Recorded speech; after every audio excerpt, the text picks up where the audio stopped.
Thank you everyone for being with us today. And we're really, really excited to have Nithya here from Nithya Sharma from Women's World Banking.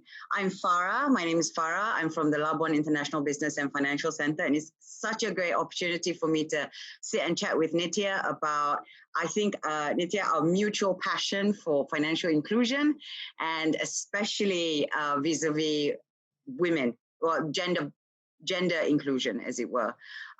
So Nithya Sharma is Manager of Strategy at Women's World Banking. And really it's, for someone like me who's been in financial services for so long to understand that there is an entity that is focused on inclusion and ensuring that women get a leg up. Absolutely excited about it. Nithya, so thank you for agreeing to this chat. It's going to be fantastic, I know it. Maybe a little bit about yourself before I start bombarding you with some questions. Sure. Thank you, Farhan. It's such a wonderful opportunity to be here with you and with the Istanbul Fintech Week. So really thrilled about this conversation. So again, my name is Nithya. I lead our strategy function here at Women's World Banking, and what that means is I oversee our overall corporate strategy, setting the tone for the scale and impact that we want to have worldwide. We work in 9 priority markets around the world. And so really thinking about how do we have that scale and impact, and developing the specific roadmaps in terms of a country strategy for each of those priority markets to say, how do we actually want to execute and implement our work to have that scale and impact that we desire in each of our markets. So broadly speaking, that's my role. I come from a consulting background, so very much always had a strategic focus, and really thrilled to be able to bring that to women's financial inclusion. Thank you. And really, so I'm straight for the jugular. I need to understand, how does Women World Banking actually affect this change? I mean, normally in financial services, and I've been in financial services almost 30 years, I understand the mindset very well. It's all very bottom line. It's all very, P&L, ROI. Yep. What is it for me as a corporate, as a CEO? How do you affect this change? How do you kind of justify that ensuring that women are included actually then reflects on the bottom line? Can you give an example of this? Yeah, absolutely. I think, we absolutely believe that, women are not only the right thing to do, but the smart thing to do. So when we work with both governments as well as financial institutions, we always want to bring, that quote unquote business case, or that that argument for, it's actually you're missing half of your market when you don't serve women, or when a government doesn't implement the right policies to foster that environment to serve women. You're leaving half the population behind, and you're leaving money on the table. So that is exactly the mindset that we want to go in with, is really that business case. Our mission overall is to think about expanding the economic assets, participation, and power of low-income women by helping them get access to financial services. As we know from the last World Bank Global Fintech data, there's still about 1.7 billion people around the world that are excluded from financial services, and about 1 billion of those are women. So, there's still a lot of work to be done. And so you're leaving 1 billion people behind, or 1 billion women behind, when you think about the market opportunity. And I think, there's been many studies out there that have shown that gender equality is economic opportunity. I think McKinsey came out with a study that said that, if you include women to participate in the economy as equally as men, you could increase the global value of global GDP by $28 trillion. So that's the type of, scale and opportunity that we're talking about when we think about the business case to serve women. And we all know that, from our work, again, specifically to think about our work, when we develop the solutions, what we've seen from our own data is that women are better borrowers, women are better savers. And so, when we go in and we think about working with a financial service provider, oftentimes they have that misconception of, oh, women are not the market I want to serve. They're not as good a bet as men. And then what we do is we actually show them their own data. So we have a data analytics function as part of our team, and we actually show them their own data, and we say, look, this is what your own customers are doing. This is your customer behavior. And when they see that, that's the sort of eye-opening reaction that we get is, oh wow, our women customers are equally, if not slightly outperforming our male customers in terms of, like I said, loan repayments, par 30s, things like that. And so that's really kind of how we do it. We really bring that data-driven approach and a customer-centric approach. So we at Women's World Banking have what we call a women-centered design approach, which takes into account, behavioral science methodologies to really understand the woman customer and design for her. And what are the challenges? I mean, what are the challenges and the barriers for women when it comes? So, when it comes to financial inclusion. So you spoke a little bit just now about the corporate challenges, trying to get the corporates, the financial services providers to kind of get onboarded. Yep. But what are the challenges and the barriers for women when it comes to financial inclusion? Could it just be education? Could it be an issue of priority? A lot of women our priorities are just slightly different, and so could it be that? I mean, what are your thoughts on that? Yeah, absolutely. So we think that there are challenges at three different levels, right? There's the challenges at the ecosystem level. So starting at the top, when you think about the infrastructure and the ecosystem that these women are living and working in, the challenges start right there at sort of the policy level with, things like, lack of a national financial inclusion strategy to really help drive policies to focus on women, lack of a uniform identification so that women are even included, right? I mean, a lot of times we see, girls and women don't have even birth certificates to mark that they exist. So when you think about starting from a birth certificate, but then, moving on to a national, an identification, whether that's a driver's license or a voter registration card or any other type of, national ID, that's a big sort of infrastructure or ecosystem challenge. And again, lack of a tiered KYC, so know your customer requirements are often very stringent. And again, because of what I just said, the lack of ID and things like that, women are not able to meet those KYC requirements to even open accounts and be part of the financial system. And then, I think, there's the good old infrastructure challenges, right? When you think about countries like Indonesia and Philippines, for example, Indonesia is 17,000 islands, Philippines is 7,000 islands. So there's just the raw infrastructure challenge of, how do you get access to those services? How do you draw internet? These days, obviously it's all digital and internet. How do you draw the internet connection so that you have a stable network for these women to transact? So that's at the ecosystem level. Then, I spoke already a little bit about the institutional challenges that affect the women, right? So the fact that banks don't consider them as viable customers, that banks are not looking at gender disaggregated data. And then, of course, there are the challenges at her level, at the customer level. Things like, lack of awareness, lack of education. And here, we're talking about digital and financial education, right? So these days, a lot of challenges we see is that, women don't know how to use their phones and don't know how to transact, to do the touch codes and to be able to transact on their phones, things like that. And I think, again, things like social norms, unfortunately are still a big barrier to a lot of the markets that we work in.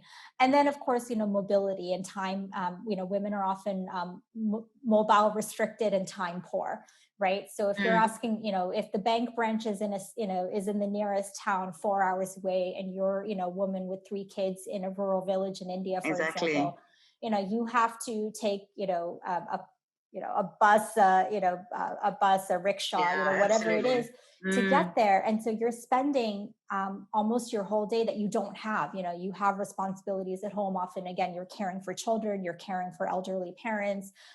You're responsible for, again, as we all know, that unpaid burden of household work. I don't think it matters where you are in the world. Often still falls on women, and so they don't have that opportunity to spend a full day, go to the bank, and it's costly, right? You have to pay the bus fare, which oftentimes, if we're talking about the segments that we're talking about, is equivalent to the amount that they want to go save, or the amount that they want to transact. And so, correct.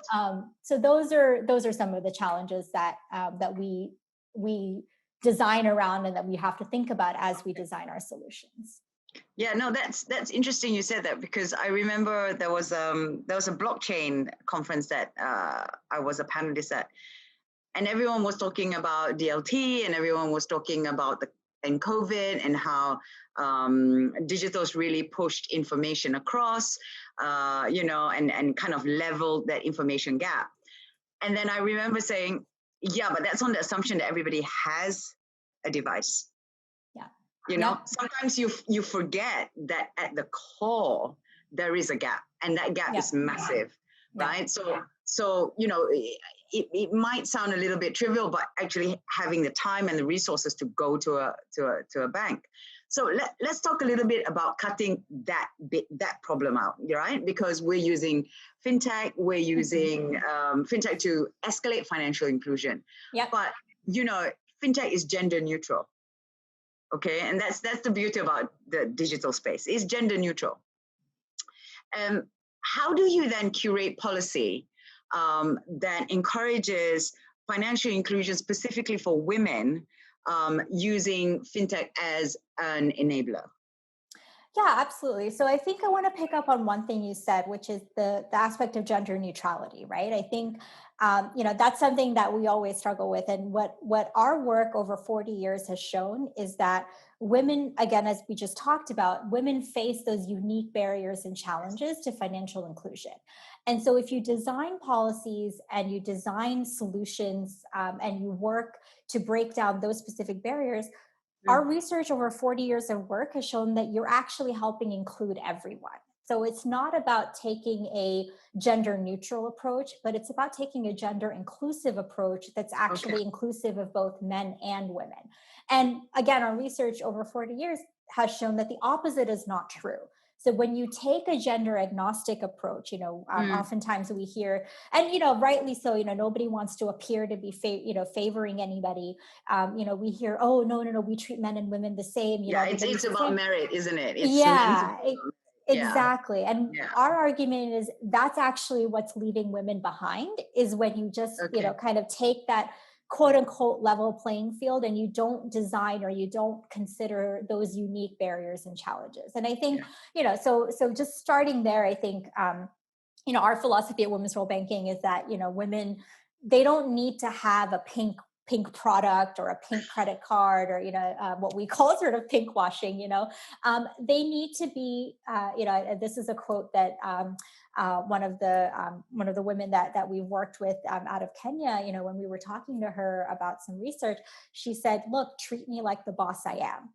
Right? They want to be seen, and they want to be treated equally, but designed to break down those barriers so that they can equally participate in the financial, the financial ecosystem, and be part of the formal financial system. And I think, I think digital and fintech has the risk of going gender neutral and not breaking down some of those barriers, because they're all growing so quickly. But I think what we found is that there oftentimes, the fintechs that we've worked with are considering those barriers, and they are taking that gender that gender focus, or that gender lens in terms of designing. So for example, we're working with a credit institution in Nigeria that's designing a digital credit product for market women, right? So market traders who are selling household goods and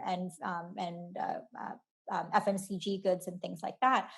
And an example there is that, look, women who need the financing in Nigeria are not able to get it, right? Because of barriers, traditional barriers like a collateral.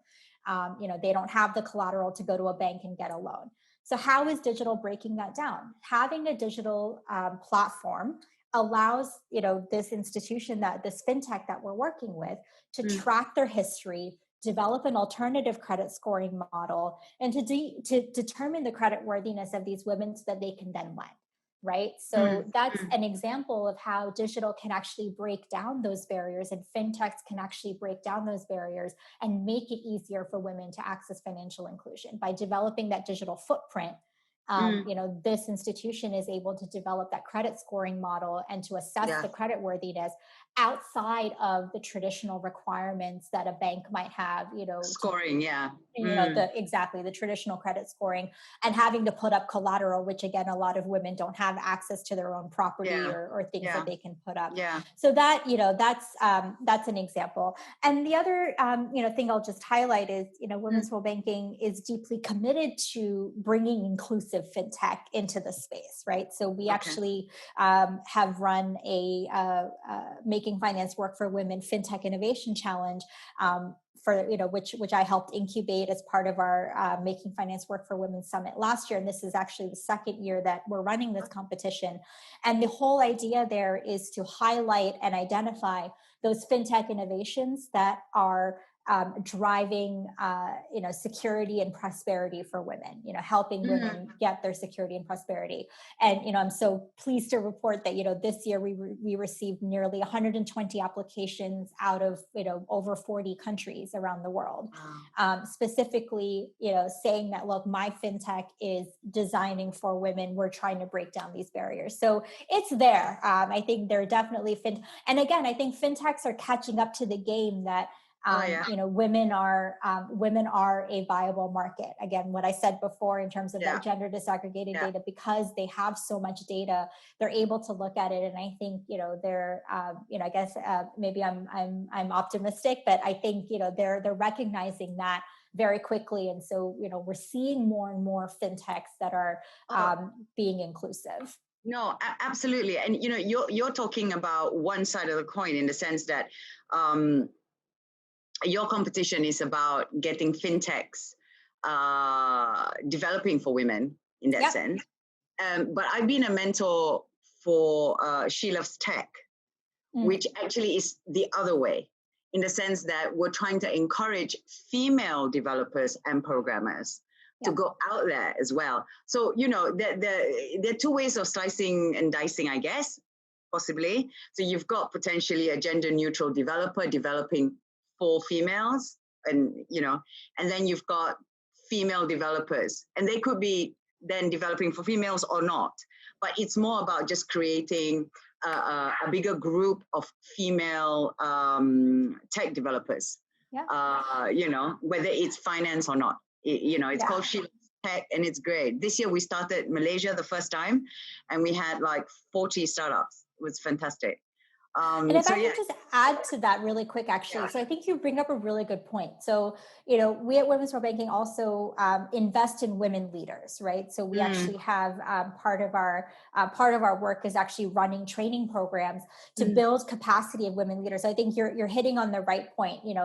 It's about building those women developers or the women leaders, within these financial institutions, so that they can then have, a stronger influence to reach women customers. And so I think you're absolutely hitting. You have to develop both sides of the coin. Both ends, yeah.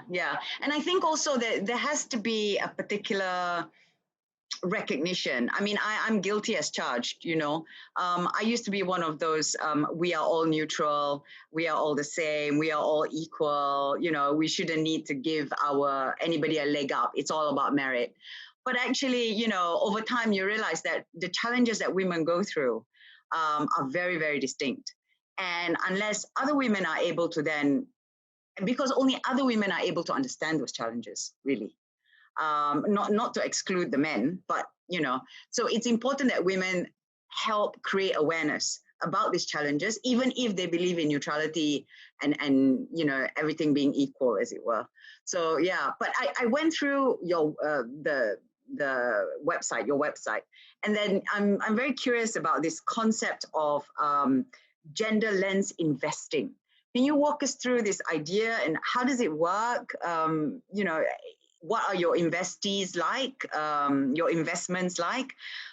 Could you shed some light there?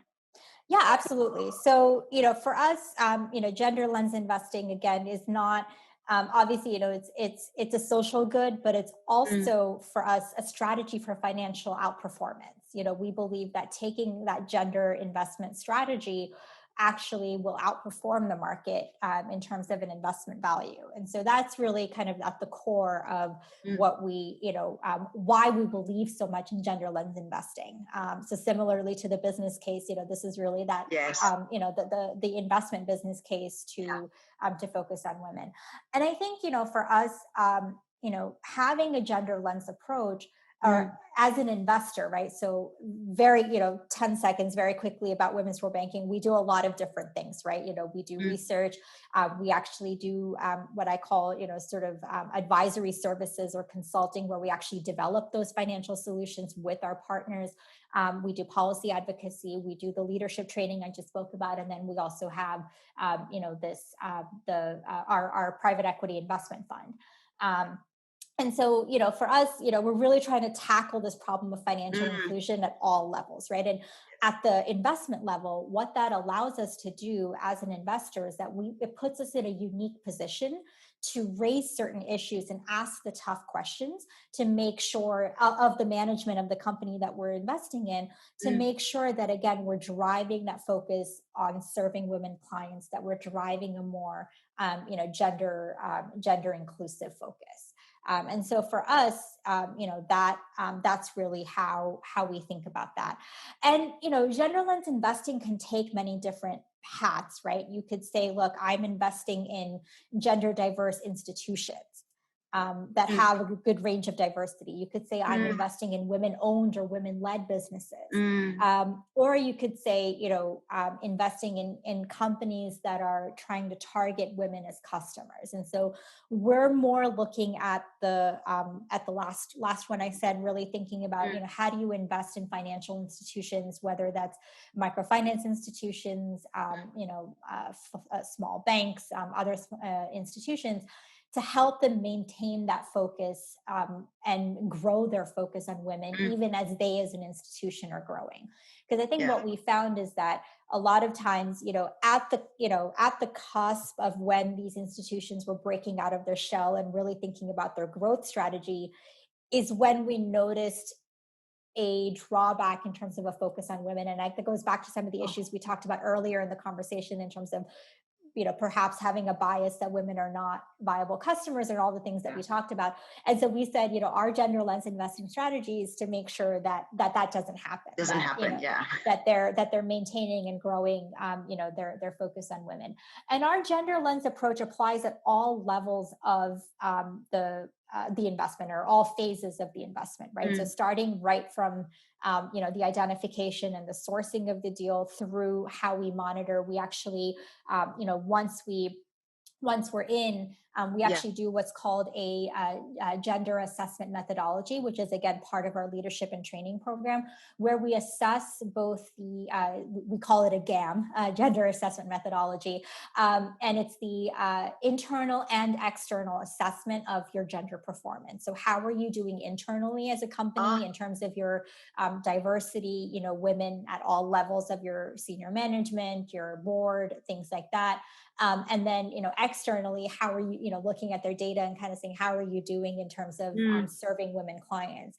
And we actually, as an investor, we offer we offer concrete recommendations on how you could do better. And we try and support those institutions as much as possible to implement those recommendations and to take that forward. And again, we have the gamut of all the other services that we provide to be able to bring that to bear. And so really thinking about, from beginning to end, and supporting our institutions, and not just saying you have to do this, but giving them those concrete recommendations on how to do that. So that's really, our gender lens approach. So it's a bit like investing and then an internal and external audit. And yeah, Exactly.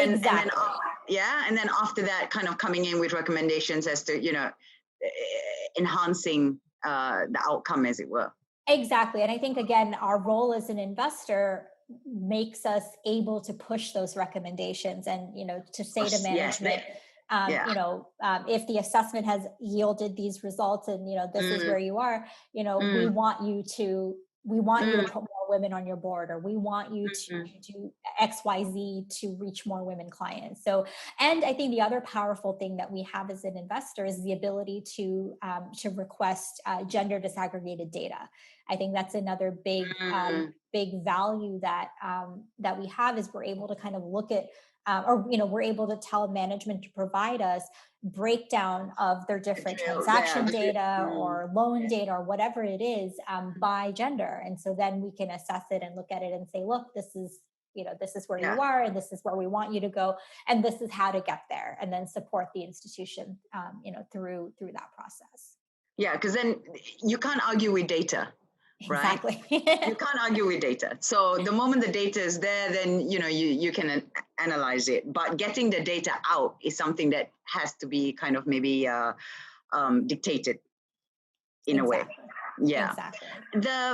I'm a little bit curious also about regulation and policy at a more macro level, and how you could advise or influence jurisdictions towards a larger financial inclusion philosophy, maybe, but specifically a female biased, and I say that word proudly, female biased approach towards things. How would you do something like that? Because jurisdictions obviously are constantly, I mean, I represent a jurisdiction. I know that we're constantly competing. We look very slow, but we are competing very fast. So, how does that happen? Yeah, absolutely. So I think you hit on a couple of things. So our role is really about the influencing, right? So obviously we're not dictating any policy changes, but we're bringing all of that expertise and data, and from all of our other pieces of work, we're bringing that to bear, and taking that to policymakers and saying, look, if you institute a lower KYC or a tiered KYC methodology, you're going to make it easier for people to open a bank account, for example, or taking a gender focus in terms of when because every country now, I think, is on the way or has a national financial inclusion strategy, right? Something that says, look, this is what we want to do for financial inclusion. And so we're saying, okay, bring in a gender focus into that. Oftentimes they don't have that gender focus. So actually an example of that is we're actually quite embedded with the Secretariat in Indonesia, and we're helping them develop that entire framework for a national financial inclusion policy. Fantastic. And pushing them to have that gender focus. Similarly, in Nigeria recently, we reviewed their current financial inclusion strategy and offered them concrete recommendations in terms of how to make it more a more gender inclusive national financial inclusion strategy. So those are, I think, examples of kind of the influencing or advocacy work that we do to bring in recommendations and to bring in our expertise to say, look, this is what we've seen works to include women, and so these are policies that we think you should have to recommend or to include women. The second thing that we do, going back to our leadership and diversity training programs, we actually have a training program focused specifically on regulators. This is a year-long program where we bring in, regulators from around the world, and they come in with what we call a strategic business initiative that they want to work on throughout the year. And again, a business initiative, and I should say policy initiative, not business initiative, but a policy initiative geared to financial inclusion for women, right?